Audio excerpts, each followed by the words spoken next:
Hello, everyone. Thanks so much for having me here. It was wonderful. Thanks, Daniel, to hear about your work.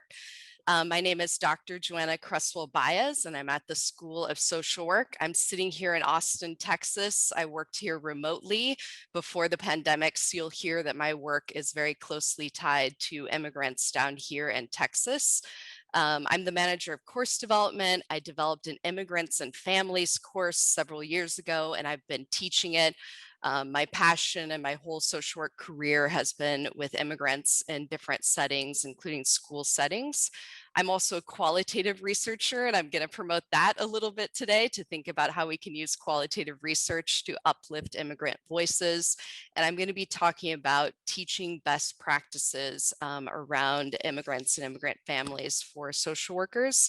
I have a qualitative book out just this year, The 30 Essential Skills for the Qualitative Researcher. So hopefully you'll hear my passion through that. So who am I? I'm going to talk about uplifting immigrant voices using qualitative research and hopefully give you all some ideas for your classes and using qualitative research, and then talk about how I taught best practices in the immigrants and families course. So I don't work alone, right? I am a white woman. I acknowledge my privilege, and I think it's really important to reflect for our students researching and bringing in diverse voices. So all of my readings and my immigrants and families courses are from immigrants themselves. I'm very purposeful in the readings.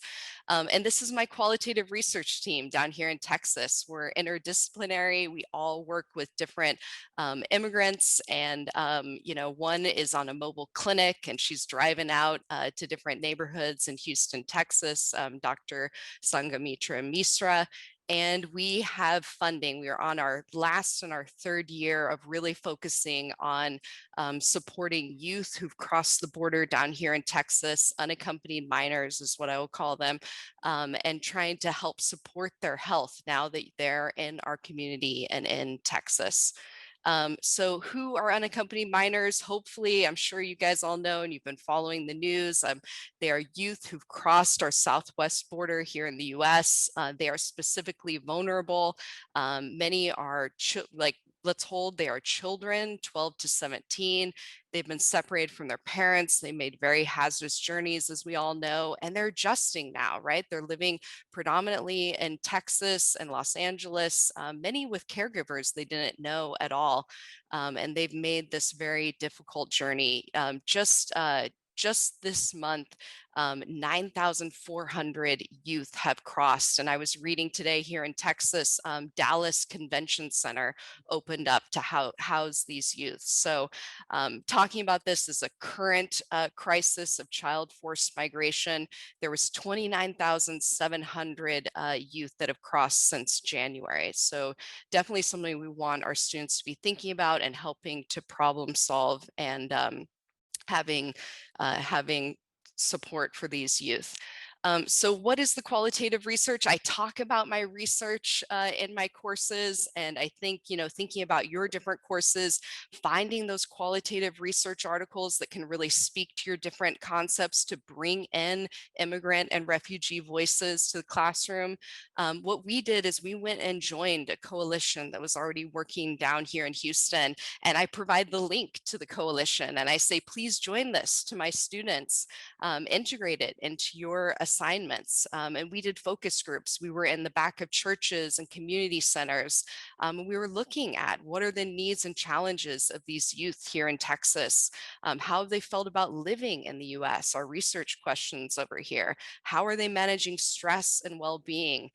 This is also great too in research courses. So I just spoke last week to one of our social work practice research courses, and talked about how we can be doing qualitative research and uplifting voices through focus groups, interviews, observations.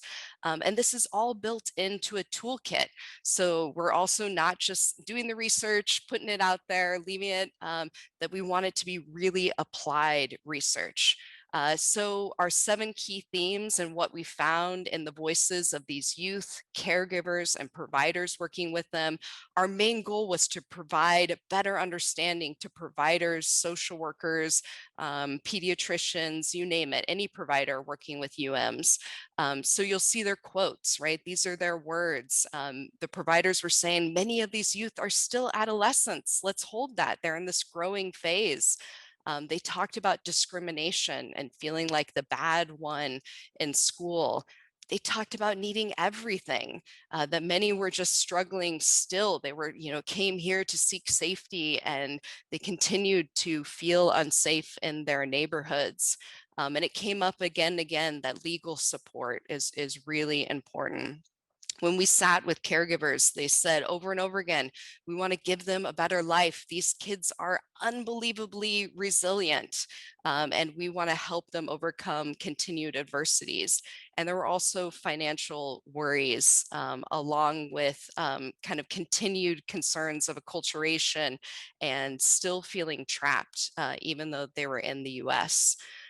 So a technique I also use is to really bring the words alive. I often put quotes throughout my lectures in their own words, and I'm using an app called Word Swag to kind of create this nice visual of their words. And this was a youth, and we said, when you have a problem, who do you talk to? And they said, con nadie. I'm also being purposeful at putting the Spanish first, right? A lot of this was all in Spanish, no one. So the youth felt like they didn't have anyone to talk with. So I'm trying to bring it alive, this understanding of who these youth are.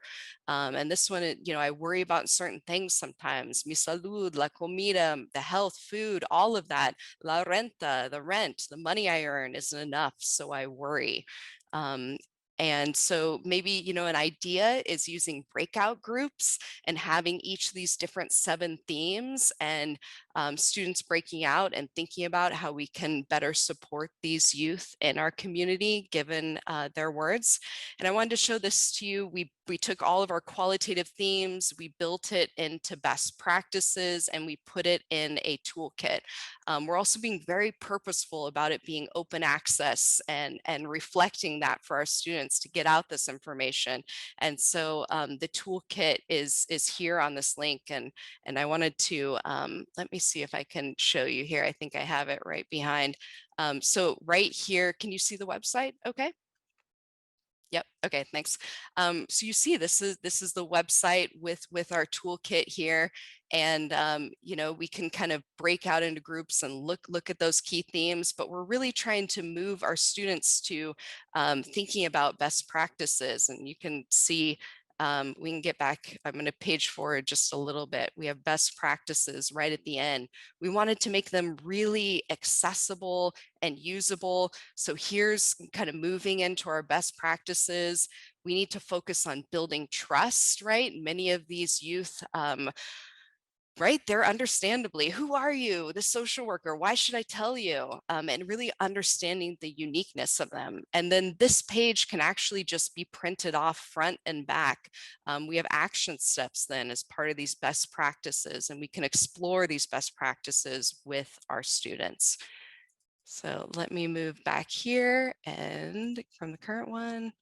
Okay. Da, da, da. So that is it. And just a big thanks to these youth who provided their words, their voices, the caregivers, and the providers here in our community for really uplifting their voices and helping support better healthcare. Thanks.